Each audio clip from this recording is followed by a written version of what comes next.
Tout a été dit, nous cherchons de vraies élections. Voilà.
Parce que nous sommes venus manifester contre un processus électoral chaotique, nous l'avons dit.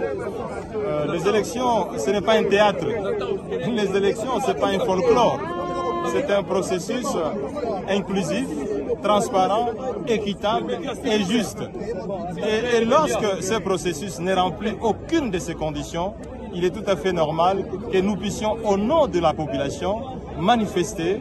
Et nous sommes venus pour faire un sit-in. Si aujourd'hui, le pouvoir, à travers la police instrumentalisée à outrance, n'est pas à mesure de nous laisser juste faire un sit-in, c'est que le pouvoir se reproche quelque chose. Si la CENI ne veut pas qu'on vienne faire le sit-in, c'est que la CENI se reproche quelque chose. Et nous n'allons pas accepter que les élections soient un théâtre de chez nous. Voilà pourquoi nous sommes là.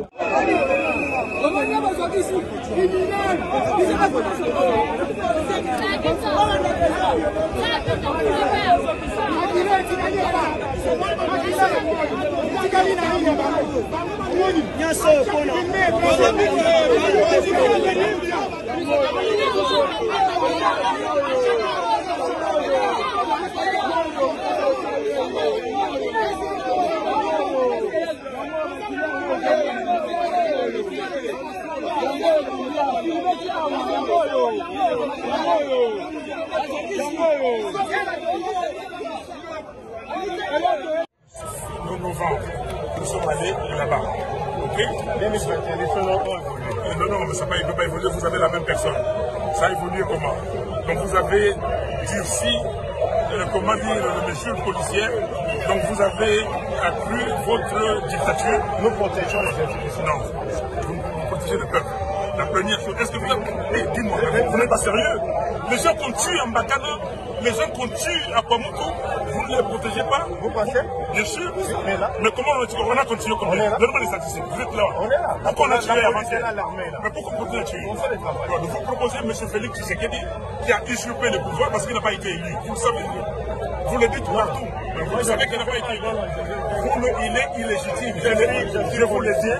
Alors, maintenant, cher ami, M. Tshisekedi veut de nouveau nous amener dans une élection truquée. Okay? Et nous disons non. Aujourd'hui, nous sommes ici pour dire à la CNI que nous ne voulons pas de son fichier électoral. Nous connaissons le manège. Pourquoi on a mis M. Kadiba là-bas? Pourquoi on a mis M. Toto là-bas? Pourquoi ils sont tous là-bas en train de confectionner ou de fabriquer un fichier? Non, le peuple, la CENI n'existe pas pour elle-même. Nous dénonçons un processus qui est chaotique et ce pays n'appartient ni à la CENI ni à M. Tshisekedi et ses amis. Ce pays appartient aux Congolais. C'est aux Congolais de se réapproprier leur propre processus électoral. Et ce que nous avons amorcé le 20 que nous poursuivons aujourd'hui va dans le sens à sensibiliser la population pour rejeter un chaos, un processus qui est chaotique sur tout le plan. Vous voyez la restriction de l'espace politique. Les candidats ne peuvent pas se mouvoir à leur guise sur l'étendue du territoire national. Un des nôtres a été empêché de se rendre en province. Deuxièmement, on n'a pas la liberté de manifester, d'exprimer ses opinions. Et troisièmement, on a une CENI que tout le monde sait totalement corrompue, qui nous a pondu un fichier dans les conditions les plus opaques depuis que nous faisons les élections dans ce pays et qui lui-même a audité son propre fichier. C'est la première fois que l'on voit pareil supercherie.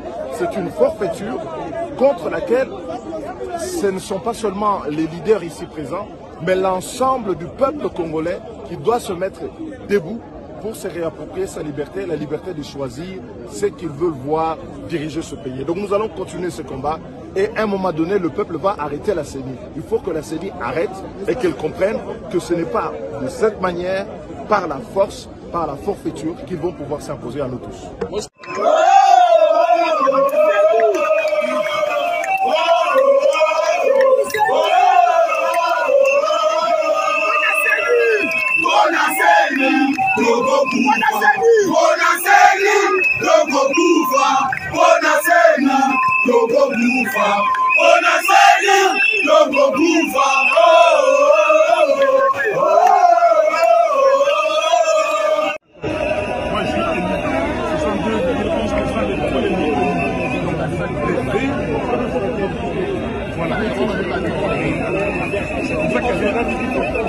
Je prêche par exemple en commençant à ne pas violer la Constitution de la République.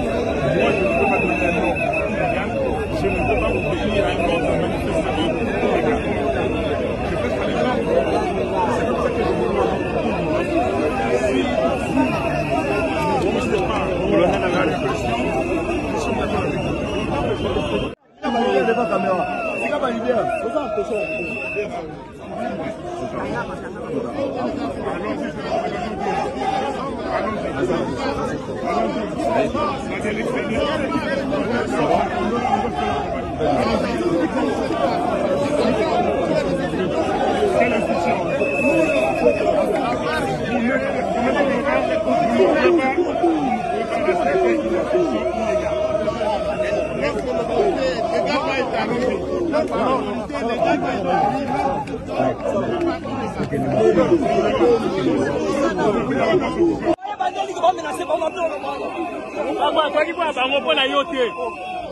Bango yote.